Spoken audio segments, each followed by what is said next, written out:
Hey, it's Carol here, and I am coming to you from my kitchen. I just want to share a little bit about my journey. The past few years, I started this on Facebook already. You're in bed because of the pain, and back and forth to physical therapy, and just a lot of different treatments and medications and things. And so finally, in February of this year, I had a spinal fusion surgery, and that was what I needed to have. So we tried to correct without surgery, and that just didn't happen. It wasn't correctable without surgery. So I have been, well, and for several years, I've been kind of in a weight loss slump. I haven't really, I've gained about 20 pounds in 5 years, which isn't too bad, but I was having trouble taking it off. And so my husband, Carl, whom you'll meet, and most of you know him too, but you'll get a chance to know him better when we record a video together. And he decided several months ago to get on the keto bandwagon. He has struggled for years and years with his weight, and just got to a point where he lost a lot of weight, and he's kept it off, but he's plateaued for years now and hasn't taken it off.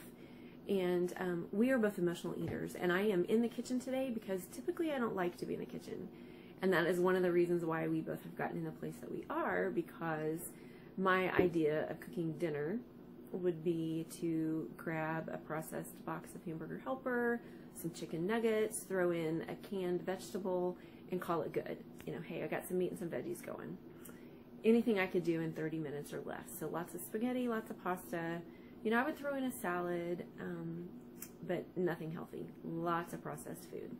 And so I'm in my kitchen today because this is the place that I dislike the most in the house, just because I don't enjoy cooking. I cook for my family, but that's not my favorite thing to do in the house. I like to clean, you know, I just would rather be doing something else. So needless to say, have not eaten healthy over the years and have struggled with getting weight off. And I, at one point, had, the year that I turned 40, had run part of a marathon, and so really got a lot of weight off then, but I didn't keep it off because I didn't keep running, just due to a lot of things. So I'm not going to sit here and make excuses, just a lot of reasons why I didn't, and I didn't. It was my fault. So I didn't keep the weight off. And this past year of inactivity, thankfully I haven't gained just a ton of weight. I could have very easily, with the way I was eating and trying to make myself feel better, could have put on a ton of weight, but I didn't, thankfully.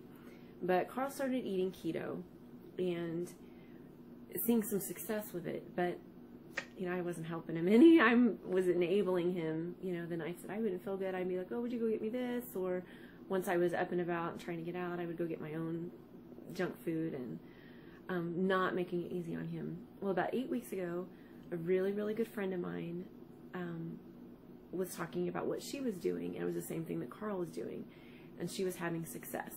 And great success. And she just happened to call me one morning with another question, and I had been talking to Carl about what I needed to do, and all of a sudden it just clicked when I was talking to her. This is what I need to do. And she told me, she said, only do it if you're completely serious. You have to be serious about doing this, or don't do it. Don't waste your time. And so I got serious that day. I had cupcakes in the house because it was the day after Mother's Day. I had Mother's Day cupcakes in the house. I threw the last one away. I love buttercream icing. I threw the last one away. I didn't even eat it. I was like, I just have to do this. You know, I could have said, oh, I'm going to eat this cupcake and then I'll do it. But I was like, no, I just have to do it. So I did. And I've seen what I consider to be great success. I've lost 12 pounds in 8 weeks. And we have completely changed our eating habits. We have no sugar in the house. We have no flour, white flour. We have no brown sugar, no cornstarch. I threw the last of that out that I found.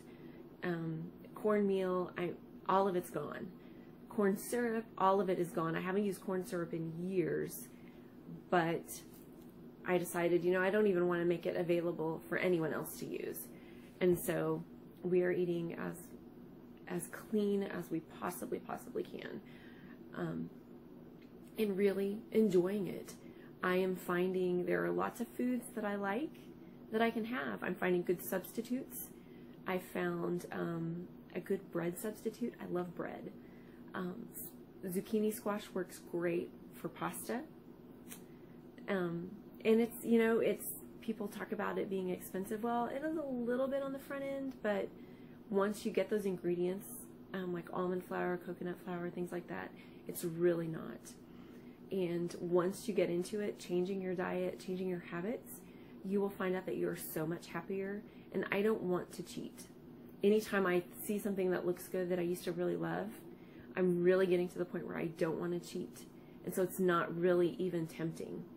So I just want to leave you with that for today, just to tell you that you can, I just want to encourage you, you can change your eating habits, you can change what you're doing, and feel so much better. So I'm going to leave you with that for today. I'm excited to get this uploaded, see who finds it, and how you connect with me and where we go from here. So have a great day.